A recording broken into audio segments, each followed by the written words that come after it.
الحمد لله رب العالمين والصلاة والسلام على سيد المرسلين أما بعد فأعوذ بالله من الشيطان الرجیم بسم اللہ الرحمن الرحیم۔ پیارے ناظرین، السلام علیکم ورحمۃ اللہ وبرکاتہ۔ امید کرتے ہیں آپ سب خیر و عافیت سے ہوں گے۔ آج میری گفتگو کا عنوان ہے اچھی نیت کی فضیلت۔ تو کیوں نہ گفتگو کی آغاز سے قبل اچھی نیتیں کر لیں۔ رضا الہی کے لیے پورا بیان شروع تا آخر سنوں گا اور اس کا ثواب امت محمدیہ صلی اللہ تعالی علیہ وآلہ وسلم کو ایصال کروں گا۔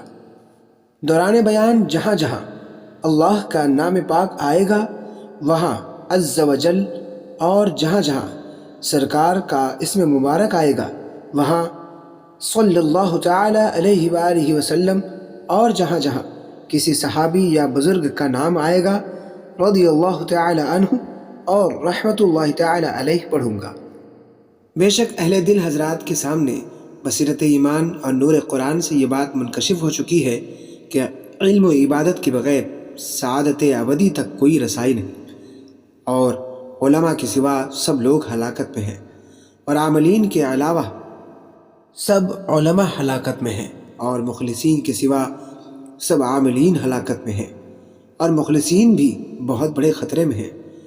عمل بغیر نیت کے محض مشقت، اور نیت بغیر اخلاص کے دکھاوا ہے، اور یہ نفاق کا ساتھی اور گناہ میں اس کے برابر ہے۔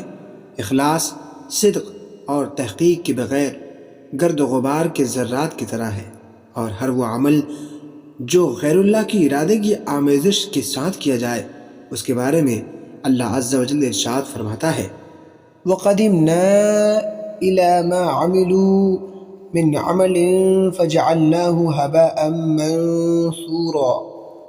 ترجمہ کنز ایمان، اور جو کچھ انہوں نے کام کیے تھے ہم نے قصد فرما کر انہیں باریک باریک غبار کے بکھرے ہوئے ذرے کر دیا کہ روزن کی دھوپ میں نظر آتے ہیں۔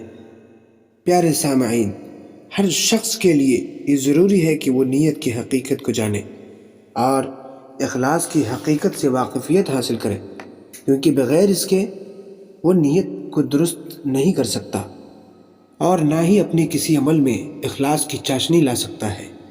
لہٰذا جو بندہ اللہ عز و جل کی عبادت بجا لانے کا ارادہ رکھتا ہو اس پر سب سے پہلے نیت کا علم سیکھنا ضروری ہے، تاکہ نیت کی معرفت حاصل ہو۔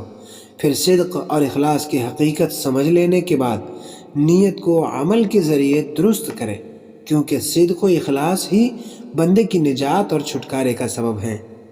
بے شک اچھی نیتوں کے ساتھ کیے جانے والا عمل ہی اللہ تبارک و تعالیٰ کی بارگاہ میں مقبول ہے، کرنے والے کو اجر و ثواب کا مستحق بناتا ہے۔ اللہ عز و جل کے محبوب دانۂ غیوب صلی اللہ تعالی علیہ وآلہ وسلم نے ارشاد فرمایا انما الاعمال بالنیات ولکل امرئ ما نوی الی آخر الحدیث، یعنی اعمال کا دار و مدار نیتوں پر ہے، اور ہر شخص کے لیے وہی ہے جس کی اس نے نیت کی۔ تو جس کی ہجرت اللہ عز و جل اور اس کے رسول صلی اللہ تعالی علیہ وآلہ وسلم کی طرف ہو تو اس کی ہجرت اللہ عز و جل اور اس کے رسول صلی اللہ تعالی علیہ وآلہ وسلم کی طرف ہی ہوگی، اور جس کی ہجرت دنیا کو پانے یا کسی عورت سے نکاح کرنے کے لیے ہو تو اس کی ہجرت اسی کی طرف ہوگی جس کی طرف اس نے ہجرت کی۔ دوسری حدیث میں سرکار مدینہ مصطفیٰ جان رحمت صلی اللہ تعالی علیہ وسلم نے ارشاد فرمایا اکثر شہداء امتی اصحاب الفروش ورب قتیل بین الصفین اللہ اعلم بنیتہ، یعنی میری امت کے اکثر شہداء بستر پر مرنے والے لوگ ہوں گے، اور جہاد میں قتل کیے گئے بہت سے لوگوں کی نیتوں کو اللہ عز و جل جانتا ہے کہ ان کی نیت کیا تھی۔ اور مسلم شریف کی ایک حدیث میں ہے ان اللہ تعالی لا ينظر الى صورکم واموالکم وانما ينظر الى قلوبکم واعمالکم، یعنی بے شک اللہ عز و جل تمہاری صورتوں اور تمہارے اموال کی طرف نظر نہیں فرماتا، بلکہ وہ تو تمہارے دلوں کی طرف نظر فرماتا ہے۔ سبحان اللہ، یہ اسی پاک پروردگار اللہ عز و جل کی شان کریمی ہے کہ وہ اپنے بندوں میں حیثیت دیکھ کر فیصلہ نہیں فرماتا، بلکہ جس پر اپنا فضل فرماتا ہے اسے اچھی نیتوں کے ساتھ نیک اعمال کی توفیق عطا فرما کر اپنی رحمتوں سے نواز دیتا ہے۔ تو آئیے اسی قبیل کا ایک واقعہ ملاحظہ کریں۔ اسرائیلی روایت میں ہے کہ ایک شخص قحط کے زمانے میں ریت کے ایک ٹیلے کے پاس سے گزرا تو اس نے اپنے دل میں کہا، اگر یہ ریت غلہ ہوتا تو میں اسے لوگوں میں تقسیم کر دیتا۔ اللہ عز و جل نے اس وقت کے نبی علیہ السلام کی طرف وحی فرمائی کہ اس بندے سے کہہ دیں کہ اللہ عز و جل نے تمہارا صدقہ قبول کیا۔ سبحان اللہ، کیا خوبصورت بات کہی، اور تمہاری اچھی نیت کا بدلہ دیا کہ اتنی ریت برابر غلہ صدقہ کرنے کا ثواب عطا کیا۔ پیارے سامعین، دیکھا آپ نے، اللہ تبارک و تعالیٰ نے محض اچھی نیت کی سبب عظیم تحفہ عطا فرمایا۔